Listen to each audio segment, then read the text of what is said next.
सन 2025 का नया शिक्षा सत्र प्रारंभ हो चुका है, जिसको लेकर अभिभावक अपने बच्चों के दाखिले के लिए परेशान हो रहे हैं। परंतु राजधानी भोपाल में सीएम राइस स्कूल में भारी भ्रष्टाचार हो रहा है। वहीं समाज सेविका मृणालिनी सिंह सेंगर ने गंभीर आरोप लगाते हुए कहा कि स्कूल में अभिभावकों को एक फॉर्म 30 रुपए में बेचा गया है। ऐसे कई फॉर्म स्कूल के द्वारा बेचे गए हैं, लेकिन अब नए नए नियम बताकर, जैसे जाति प्रमाण पत्र या फिर लॉटरी के द्वारा स्कूल में बच्चों को प्रवेश दिया जाएगा। इस तरीके से अभिभावकों को लगातार परेशान किया जा रहा है, जबकि शासन के नियम है, शिक्षा का अधिकार सबको है। इसके बावजूद भी देखा जा रहा है कि जिले में शिक्षा से कई बच्चे वंचित हैं। शासन प्रशासन की योजनाओं की शिक्षा विभाग धज्जियां उड़ा रहा है। इस मामले में सबसे बड़ा सवाल ये है कि जब एक स्कूल के अंदर 100 सीट हैं, तो फिर 2000 फॉर्म कैसे वितरण कर दिए गए? क्या इन फॉर्म के वितरण के बाद इस काली कमाई का बंटवारा कौन करेगा? एक और तो प्रदेश सरकार स्कूल चलो अभियान जैसे नारे लगाकर शिक्षा का अलख जगाने का प्रयास कर रही है। वहीं दूसरी ओर स्कूल शिक्षा विभाग में कई ऐसे अधिकारी कर्मचारी और स्कूल के प्राचार्य हैं, जो अपनी मनमानी करते हुए कई छात्र छात्राओं के भविष्य के साथ खिलवाड़ कर रहे हैं। अंदर आज के देखा जा रहा है कि कई फॉर्म बांट दिए गए हैं, इसके बावजूद भी एडमिशन नहीं हो रहा है। बच्चे लोग और इनके अभिभावक जो है वंचित हैं, परेशान हो रहे हैं। हाँ, अभिभावक बहुत परेशान हो रहे हैं। इनकी फॉर्म देने की तो डेट निर्धारित थी कि 10 से 15 तक आना है, पर जमा करने की कोई डेट निर्धारित नहीं है। और जहाँ तक डेटा है मेरे पास, तो उसमें सिर्फ मात्र 100 सीटें पूरे स्कूल में हैं, और इन्होंने 1600-1700 क्या 2000-2500 फॉर्म बांट डाले हैं, जो मेरे पास अभी रिकॉर्ड में था। तो इतना सारा बांटने का क्या मतलब? और एक फॉर्म की कीमत 30 रुपये है। तो आप लगाइए ना कि 25,000 फॉर्म अगर बांटे होंगे तो कितने पैसे इनने करप्शन किया इसमें। और जब मात्र 100 सीट है तो, और पेरेंट्स परेशान हो रहे हैं। ये लोग अपना काम धाम छोड़ के आते हैं कि भाई फॉर्म कब जमा होगा। आप बोर्ड में लगाओ ना, एक दिन इनने फॉर्म जमा किया, सिर्फ एक दिन किसका जमा किया? मतलब आपने सेटिंग पहले ही से कर ली है, आप कह रहे हो कि लॉटरी से खोलेंगे हम। तो व्हाट एवर, इसमें भयंकर करप्शन चल रहा है, इसलिए हम सीएम राइस पे आज खड़े हैं। मैडम, आप एक क्षेत्रीय नेता हैं, महात्मा गांधी स्कूल के प्रिंसिपल से इस पूरे घटना में आप क्या कुछ कहेंगे? प्रिंसिपल से बाइट ही पहुंचेगी मेरी, बिकॉज वो यहाँ पे जो पहरेदार बैठा के रखी हैं, वो जो उनका पर्सनल असिस्टेंट है मुझे लगता है, क्योंकि वो बहुत ज़्यादा वो बोलता है कि मैडम ने हमें बोला है कि यहाँ से किसी को घुसने मत देना। मैडम किसी से मिल ही नहीं रही हैं। एज अ प्रिंसिपल दूर से तो मिलो, संक्रामक रोग नहीं फैल रहा है लोगों से, आप मिलो, बात करो लोगों से, उनको समस्याओं को बताओ। आप मिल नहीं रहे हो, कोई नोटिस चिपका नहीं रहे हो। मैं यही कहना चाहूँगी कि सुचारू रूप से काम को करें, लापरवाही न बरतें। पेरेंट्स परेशान हो रहे हैं। आपको गार्ड ने क्या बोला?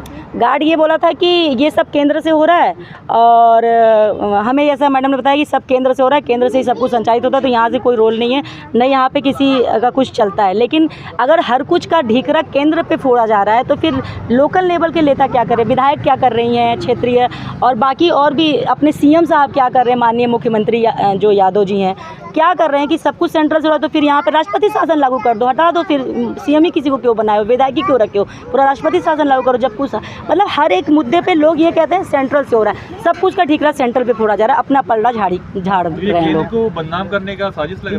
बिल्कुल केंद्र को ये बदनाम कर रहे हैं ये लोग। अब मुझे नहीं पता कि ये क्या चल रहा है, लेकिन केंद्र हर चीज़ का ये खुद को बचाव में केंद्र को कर देते हैं आगे।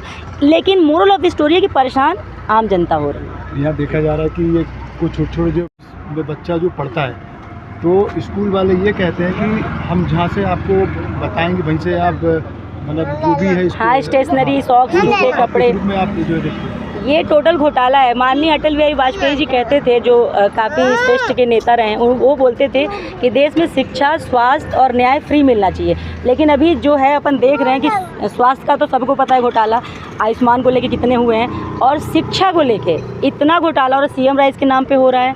उसके बाद प्राइवेट स्कूल जो हैं वो शौक से तक बोलते हैं कि उसी दुकान से लो जहाँ से हमने बोला है। तो इस पर अभी क्या बोलेंगे आप? करप्शन की पूरी तरीके से इस शिक्षा को बेचा जा रहा है, और इस पर शासन कुछ स्टेप नहीं ले रही है। ये बहुत ही दुखद है कि मध्य प्रदेश की जनता गर्क में जा रही है।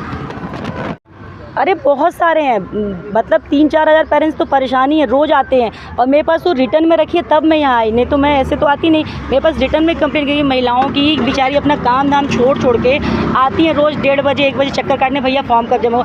आप इतना बड़ा स्कूल है, सीएम राइस के नाम से संबोधित किया जाता है इसको, और इसमें इन लोगों ने एक ये नहीं बताया कि डेट कब फॉर्म जमा होगा। आप सोचिए ना, इस पर ये क्या है, ये टोटली करप्शन ही है। ये जाति प्रमाण पत्र का क्या इशू है? अब ये तो जाति प्रमाण पत्र का इशू तो यही बताएंगे, जाति प्रमाण क्या, ये कुछ नहीं, ये बहाने हैं एडमिशन्स नहीं लेने के लोगों के। तो छोटे बच्चों का अकाउंट भी मांग रहे हैं सुनने में आया। यही तो है, अब ये छोटे छोटे बच्चों का अकाउंट कहाँ खुलता है माइनरों का। अब ये कोई नया रूल लाए होंगे एडमिशन नहीं करने का, ये टोटल घोटाला चल रहा है यहाँ पे सीएम राइस में। भाई सिंपल सी बात है, एक सवाल पे ध्यान दीजिए मेरे, जब 100 सीट है तो 2500 5000 फॉर्म बांटने की क्या ज़रूरत थी, बस इतना ही ध्यान रखिए। समाज सेवी भी है, परेशान हो रहे हैं, पेरेंट्स परेशान हो रहे हैं, और इतने लोग रिच तो है नहीं कि जो यहाँ एडमिशन, लोग इतने मतलब पुअर फैमिली से अपने बच्चों को अच्छी शिक्षा देना चाहते हैं। इसी अच्छी शिक्षा के नाम पे स्कूल को खोला गया था कि हर गरीब को अच्छी शिक्षा मिलेगी, लेकिन वो सब कुछ नहीं हो रहा, सिर्फ करप्शन हो रहा है। इस पेरेंट्सों को अगर इनके बच्चों को यहाँ एडमिशन अगर नहीं मिलता है तो इसी बात को लेकर आप आगे कहीं जाएंगे? बिल्कुल, मैं इस पे मैं करूँगी, शिक्षा मंत्री से भी बात करूँगी, केंद्रीय शिक्षा मंत्री से भी बात करूँगी कि सीएम राइस आपने बनाया किसके लिए है, उसकी क्या क्राइटेरिया और उसके रूल्स क्या हैं, मैं करूँगी। आज तो मैं यहाँ पे मिली इन लोगों से, अब इसके आगे के स्टेप्स मैं करूँगी डेफिनेटली, और मैं इनसे टच में रहूँगी किसका एडमिशन हुआ किसका नहीं हुआ। ठीक है, क्या दिक्कत आ रही, क्या परेशानी आ रही है? बच्चों का फॉर्म जमा करने आए सर, हो नहीं रहा है, बोल रहे अभी नहीं है, जब होगा जब आना, बस आके चक्कर काट रहे हैं। आके देख जाओ। आप कब से यहाँ पे लगातार यहाँ आ रही हैं? 3-4 दिन हो रहे हैं। 3-4 बार हो गए सर आ रहे हैं, तो हस्बैंड भी आते हैं, वो देख के जाते हैं। रेगुलर ही आते हैं सर। कितने का फॉर्म दिया था आपको? सर मैंने 2 फॉर्म लिया था, 30-30 रुपए के, 60 रुपए के 2 फॉर्म। अच्छा, आपको ये अंदर की ये जानकारी पता है कि यहाँ कितने बच्चों का एडमिशन होता है, मतलब कितनी सीटें खाली है? वो तो लिखा था सर, किसी में 10 थी, किसी में 8, यहाँ पे लगा था पर्चा तो उसी में देखा था हमने। अब अंदर वो बोले कि लॉटरी द्वारा होता है ऐसा करके। तो क्या चाहती हैं? सर बच्चों का एडमिशन हो जाए ये चाहते हैं, लेकिन अब फॉर्म जमा ही नहीं हो रहे तो क्या करें हम? तो प्रशासन से परेशान आप हो क्या गए। कुछ कहेंगे कि ये आपके जो बच्चों का एडमिशन क्या होना चाहिए? हाँ सर, होना चाहिए ना। अगर नहीं अच्छा होता स्कूल है है, तो पढ़ाई अच्छी होती है, इसलिए तो हम परेशान हो रहे हैं, लेकिन फॉर्म ही जमा नहीं हो रहे हैं, तब क्या करें हम? तो यहाँ के प्रधान से आप क्या कुछ कहना चाहेंगे, यहाँ के प्रिंसिपल से? बस यही कहना चाहती हूँ कि हमारे फॉर्म जमा कर लें, बच्चों का एडमिशन हो जाए और